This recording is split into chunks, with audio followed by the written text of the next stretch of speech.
Турнир по профессиональному боевому самбо на своей площадке собрал более 200 участников. Каждый из них стремится завоевать золото в своей весовой и возрастной категории. Для соревнований организаторы подготовили 3 ковра, на одном из которых юный Мухаммад Чумаков в красном кимоно борется со своим соперником за выход в финал. Борьба затягивается ненадолго, и Мухаммад успешно реализует свой прием, побеждая удушающим. Провел я его отлично, противник был очень сильный, но я все равно успел его повалить и сделать ему удушающее. А так бой был достойный.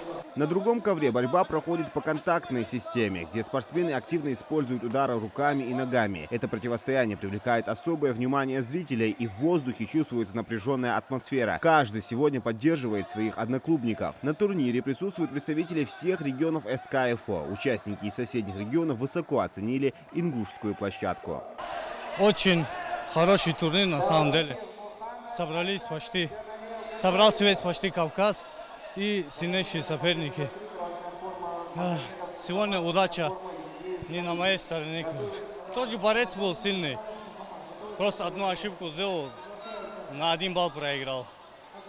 А так будем пахать и становиться лучше. В этом году в международном турнире впервые участвуют и спортсмены из Калмыкии. Суперкубок организован в честь почетного президента Федерации боевого самбо Ингушетии Бисултана Яндиева. Бисултан Яндиев в спортивном мире, особенно в мире спортивной борьбы, в мире единоборств, представления не нуждается. Человек активно помогает, вкладывается всеми своими ресурсами и возможностями в развитие целого ряда дисциплин, и в том числе боевого самбо. И мы решили воспользоваться, скажем так, отдав дань должного уважения этому человеку, устроить такой спортивный праздник здесь, в школе спортивной борьбы, собрав спортсменов из регионов Северной Осетии, Кабардино-Балкарии, Республики Дагестан, Чеченской Республики, наших спортсменов. И у нас впервые заявились спортсмены из Республики Калмыкия. Кубок почетного президента Федерации боевого самбо – это не только возможность выявить талантливых спортсменов перед предстоящими всероссийскими соревнованиями. Ребята смогут оценить свои силы, выявить ошибки и отточить мастерство в залах. Тренеры отмечают, что конкуренция на турнире особенно высокая.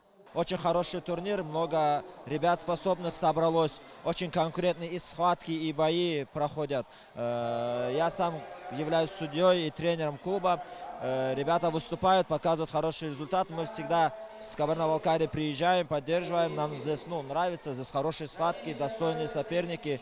И, в принципе, турнир на хорошем уровне проходит. На турнире будет разыграно 56 призовых мест. Организаторы подготовили специальные призы для спортсменов, чтобы повысить их мотивацию. Кроме того, что мы лично уважили спортсменов в 56 призовых местах, мы учредили 6, даже 7 командных призовых мест.